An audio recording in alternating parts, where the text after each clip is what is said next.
Scripture reading for today morning is taken from the book of Exodus, chapter 13, reading from verses 17 to 22. And as I request Leah Hakim to kindly come and read the scripture for us.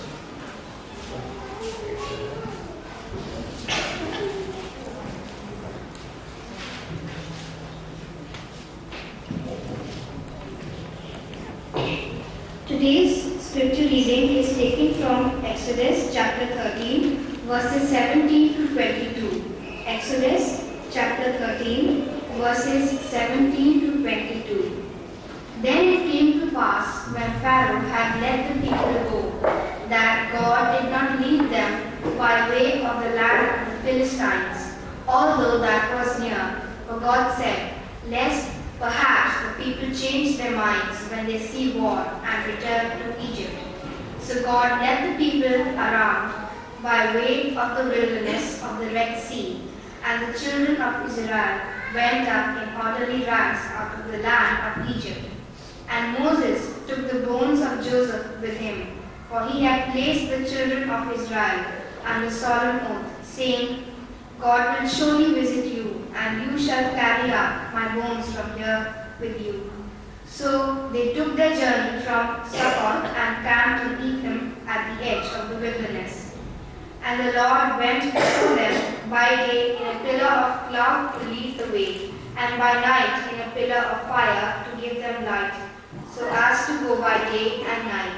He did not take away the pillar of cloud by day or the pillar of fire by night from before the people. This is the word of God. Thank you, Leah. The second scripture portion from the New Testament is taken from 1 Corinthians chapter 10, reading from verses 2 to 6. And I'll ask Prakhar to come and read the scripture portion for us.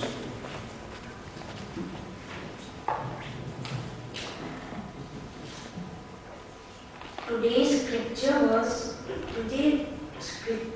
is taken from 1 Corinthians chapter 10 verses 2 to 6. They were all baptized into Moses in the cloud and in the sea. They all ate the same supernatural food. They all drank the same supernatural water. They all drank from the supernatural rock that fed with them. That rock was Christ. But God was not pleased with most of them. Their bodies were scattered all over the desert. Now those things happen as examples for us. They are supposed to keep us from longing for evil things as the people of Israel did. Thank you, Prakhar.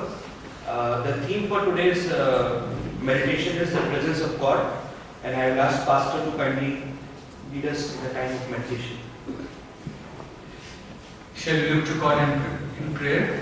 Heavenly Father, as we are in your holy presence, we continue to worship, thank you, and praise you for the power of the Holy Spirit that you given to us as the body of Lord Jesus Christ. Father God, as we look to your holy word, as we meditate upon your holy and precious word, Father God, cover me and cover all of us in the blood of Lord Jesus Christ, and make us worthy and acceptable in your holy sight, so we could utter your holy name, so we could receive your holy and precious words, and we could be able to walk according to your holy and precious words.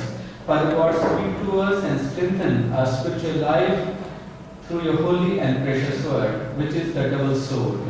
We worship you, thank you, and praise you, and we ask this prayer in the name of the Lord and Savior, Jesus Christ. Amen.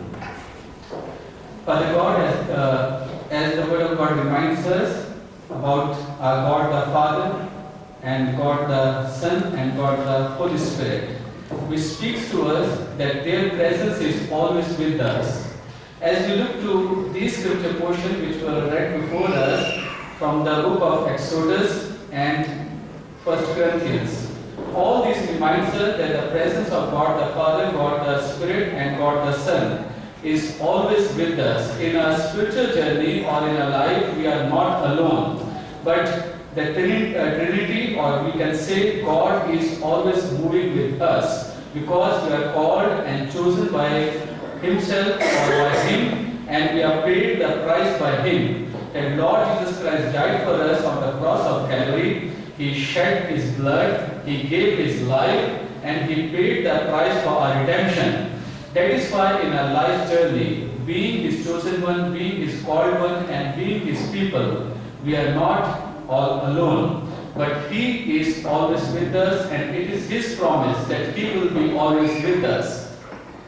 So as we look to the background of this scripture portion, especially Exodus chapter 13, it reminds us that people were under the bondage of Egyptian for 400 years. But as we look to the Egyptian story and the story of their bondation or their slavery in Egypt, it reminds us and it takes us to again Exodus and to the story of Genesis, that during the time of Joseph, people of God or Israelites, they went to Egypt because there was famine in their land, and finally they went to Egypt. And Joseph was there as a prime minister, as their own people or their own son or their own leader. So they settled there during the time of Pharaoh. But the further story reminds us in short that they grew in numbers, and the new Pharaoh or new king of Egypt, he was afraid because of their growing number. And as we compare Pharaoh with devil, though this is not a biblical, but we can interpret, when we grow in our faith, when we grow in our numbers, as during the time of New Testament, the believers grew in every day. Every day they grew in number, and every day they grew in their faith. So devil is always afraid when the people of God, when you and me, we grow in our faith, we grow in numbers, and we grow towards the Lord in our spiritual journey. So devil is always afraid, like the king Pharaoh. So what he did, he made them slave, and they were in the slavery in Egypt for 400 years. So devil also play the tricks like Pharaoh. He tries to make slave to sin, and tries to catch us and to always make us his own people, make us always his own slave. So we cannot move towards the Lord, cannot grow in numbers, cannot grow in a spiritual life, cannot grow or walk or move further in a spiritual journey. The same thing did by King Pharaoh. And further, this story reminds us that the people of God or Israelites were threat to him because they were growing in numbers, and they were influenced other people of Egypt. So finally, King Pharaoh made them slave, and he made them slave for 400 years. And this wasn't a good time for them, being a slave of other people, being a slave of the foreigners, because this was the cursed time for them. For 400 years they were slave of Egyptian people. That time, as we move to Exodus chapter 6, they cried before the Lord, and God said that I have heard the cry of my people, I have seen their tear, so I have come down from heaven to earth to redeem them. So God called Moses, God chose Moses, finally God prepared him for 80 years, then further 40 years he used him for his glory, for his miraculous work.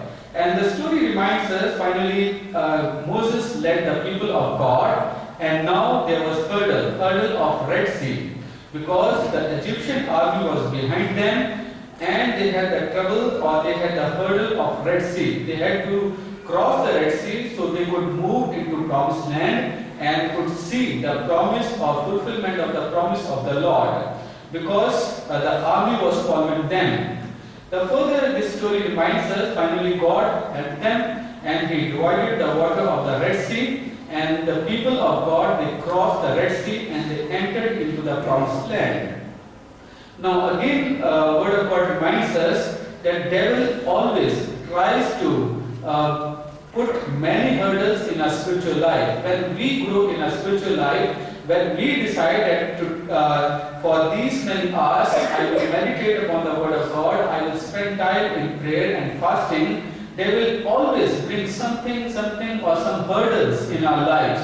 So we cannot spend time in the presence of the Lord, we cannot spend time in fasting and praying and in the Word of God. So So this is how devil always tries to play his tricks, always tries to put some hurdles in a spiritual life, so we couldn't grow, we couldn't move in a spiritual life. The same thing was done by King Pharaoh and his army when they were behind, and further they had the Red Sea, and they were in victory.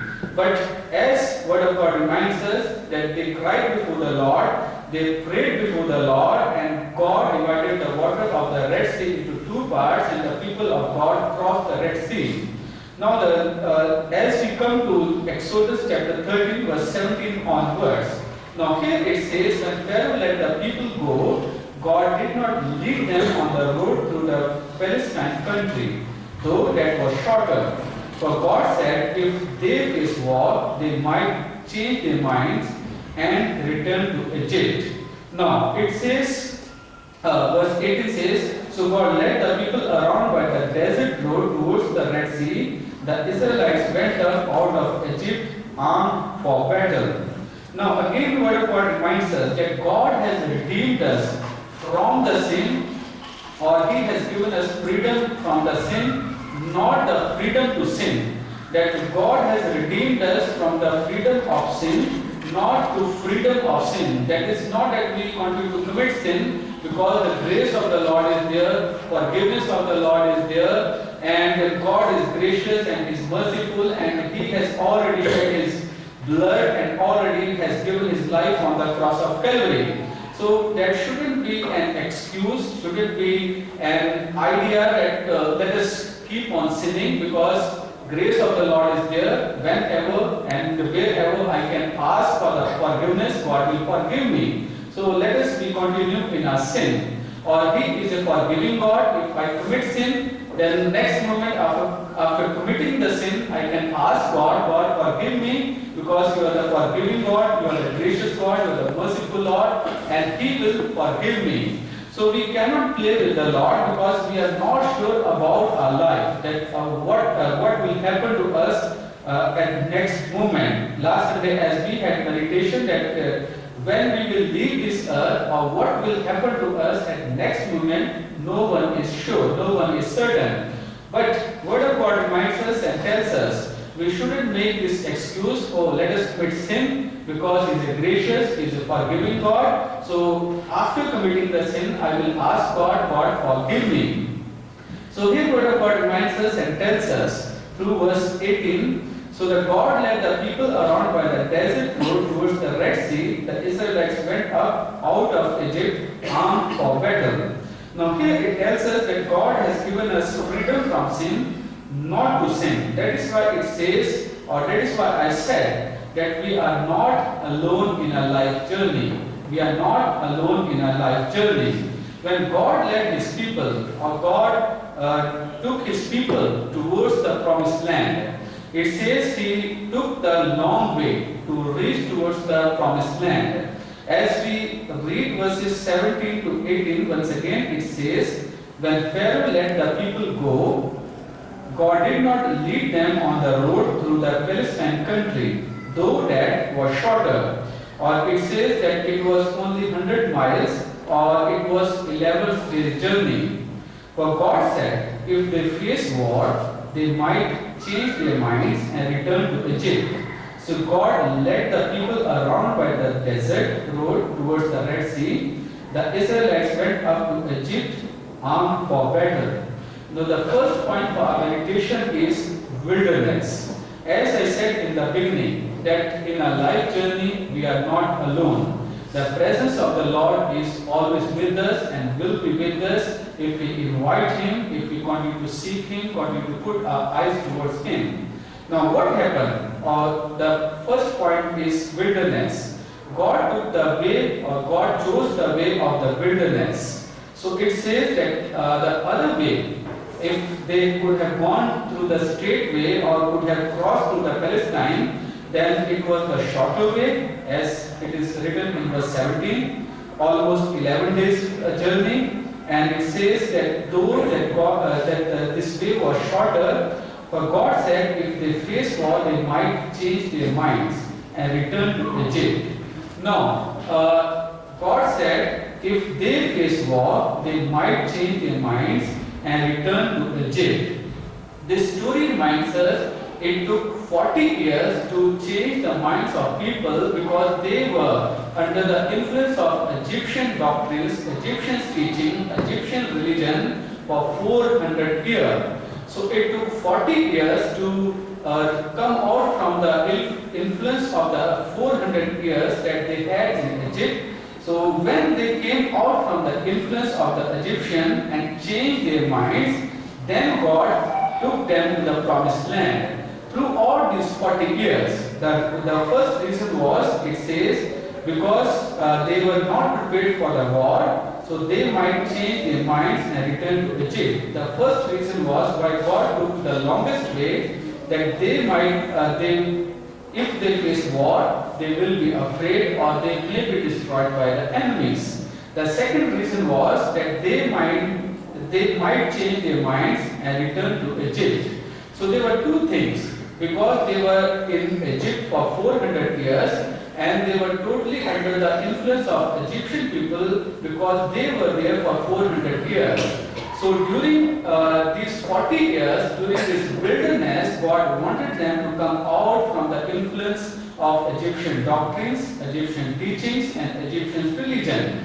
So that is why it took 40 years for the people of God to come out from their influence.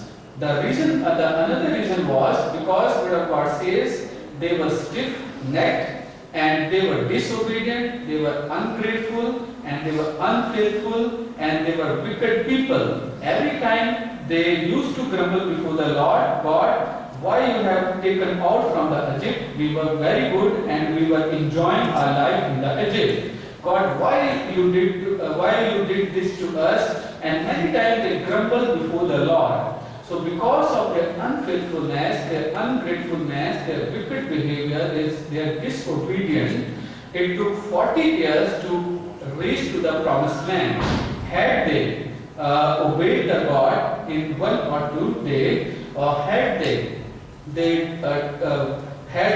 obeyed the command of God, or had they grateful to God, thankful to God, because God had redeemed them from the Egyptian slavery, they could have reached in a few days in the promised land. But it took 40 years to be transformed or to be converted and to reach into promised land.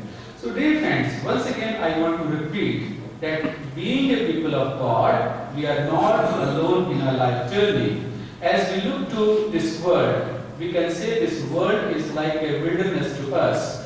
As Word of God reminds us that we are in this world, but we are not of this world. We are moving towards the promised land. We are moving towards the heaven. And being in this world, we are preparing ourselves to be with the Lord forever and ever in heaven. That is why in this world, we face challenges, or every day we face new challenges in our life. Every day we go through some new struggle. Every day we go through some new tension. Every day we go through some new suffering and new problem. But in spite of all these struggles, or problem, difficulties or challenges, Word of God reminds us that our God is with us. In our life journey, our God is with us. As we look to verse 17 and verse 18, as God took them through the longest way, that is for 40 years. During these 40 years, somebody has sent me mail, I think Michael or Brother Asid. It says they were provided with fresh water, with fresh food, and with all the facilities. And they were 3 to 3.5 million people. They were in the wilderness, 3 to 3.5 million people in the desert. And each day they had to, or they will be provided by 1,500 tons of food. Each day they needed 1,500 food and 4,000 tons of wood for cooking each day. Then 11 lakh gallons of fresh water for drinking and washing each day. And a camping area of 750 square miles. So God met their needs in the wilderness. So if we calculate or use our human mind or rational mind, so we can say that it was very difficult for any person to provide daily needs of 3.5 million people. And these are only people, they had many animals, many things with them, slaves. But God, the presence of the Lord made the difference in the life of Israelites. God met their need, or God provided them all the facilities, all the things in the wilderness. So God reminds us in a life journey or in this world, as we are wandering, as we are moving towards heaven, or preparing ourselves to go to heaven to be with the Lord forever and ever. We face many challenges, difficulties, problems, or many situations. But if the presence of the Lord is with us, or if we invite Lord in our life journey, in a spiritual journey, then His presence will make the difference. As I had shared with you, that how God provided them fresh food, fresh water, and protection, guidance, and His presence made the difference. So in a life journey, we need to invite Lord in our lives. So we could continue to move towards Him, continue to grow in a spiritual life, and continue to seek His presence and His blessings and His protection in our lives. So as we move towards our second point for our today's meditation, it reminds us about God's presence or God's leading. So I will read before you verse 19 onwards. It says, Moses took the bows of Joseph with him, because Joseph had made the sons of Israel swear on oath. He had said, God will surely come to your aid, and then you must carry my bones up with you from this place. After leaving Scott, they camped at Etham on the edge of the desert. By day the Lord went ahead of them in a pillar of cloud to guide them on their way, and by night in a pillar of fire to give them light, so that they could travel by day or night. Neither the pillar of cloud by day nor the pillar of fire by night left its place in front of the people. The second point speaks to us about His continuous presence, or the continuous leading, or the presence of the Lord. So it says, verse 22 says, neither the pillar of cloud by day nor the pillar of fire by night left its place in front of the people. So it speaks about the continuous presence of the Lord. And another thing this story reminds us, or this true story tells us, though the pillar of the fire was leading them from the front in the night, no one burned up. There was no casualties and no one burned up. Though the presence or the fire of the Lord was leading them in the night, and by day they were led by the pillar of the cloud. So it reminds us that the presence of the Lord was with them day and night, and they were continuously moving towards the promised land. As they were moving towards the promised land, there were other verses that reminds us that their clothes and their shoes did not wear out. Their clothes and their shoes did not wear out, because the presence of the Lord was with them, because God was providing them and God was meeting their needs. You can read with me Deuteronomy chapter 29 verses 4 to 6. Deuteronomy chapter 29 verses 4 to 6. Deuteronomy chapter 8 verse 4. Deuteronomy chapter 8 verse 4. Their clothes and shoes did not wear out, because the presence of the Lord was with them. And there are another verse, it says that no one fell sick during these 40 years of journey, because the presence of the Lord was with them. So if we make God a refuge, or if we invite Lord in our lives, then whatever situation we face or we go through, the presence of the Lord will make the difference in our lives. As the verse says, their clothes and shoes did not wear out, and they did not fall sick, or they did not fall sick during their journey or during these 40 years, because the presence of the Lord was with them, and God was leading them from the front day and night. So dear friends, this story again reminds us, or the second point again reminds us and teaches us that we need to invite Lord as our guide to lead us from the front. So we could continue to walk with Him and continue to follow His footsteps. And somebody said in his message, I heard, that if we give our life or for our life to Lord, then throughout our life, God will give His life. Or if we carry God in our life, then throughout our life, He will carry us. So that is why Word of God reminds us that His leading, His guidance is very essential in the life of all the believers, in the life of all the people. If His presence is in our life, then whatever situation or whatever will happen to us, the presence of the Lord will make the difference. As we move to the third point, it tells us about God's surveillance.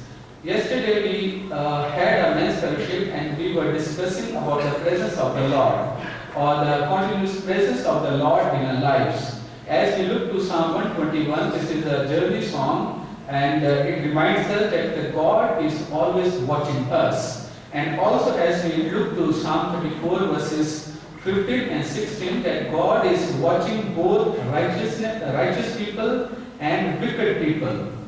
So during our men's fellowship, we had read the chapter from the book Men in the Mirror, A Secret Thought. That even secretly we think in our mind, or the thought come to our mind, though it is not revealed before the people, whether good thought or whether evil thought, it is before the Lord. So we can say through our third and the last point that God is always watching us. That is why it is written in the Word of God that whatever we do before the people or behind the people, or whatever we think in our mind, or whatever we do, whatever we think or whatever we do, everything will be revealed on the day of judgment, and we will be judged by our thought, our word, and by our faith. So sometimes we think like King David, that after committing the adultery, he thought that no one has come to know what I have done, and no one knew. But God spoke to him through prophet Nathan, who boldly said that you are the person who have committed sin. So in this way, many times we think that if we have some evil thought in our mind, no one knows and no one will come to know. But Word of God reminds us that His continuous presence tells us that we are under His surveillance. God is watching us. And God is watching us when we have good thought and even though we have evil thought. God is watching us when we are alone in our life, when we are struggling in our life, when we have some pain, we have sorrow, when we have some difficulties in our life. We are not alone in our life journey.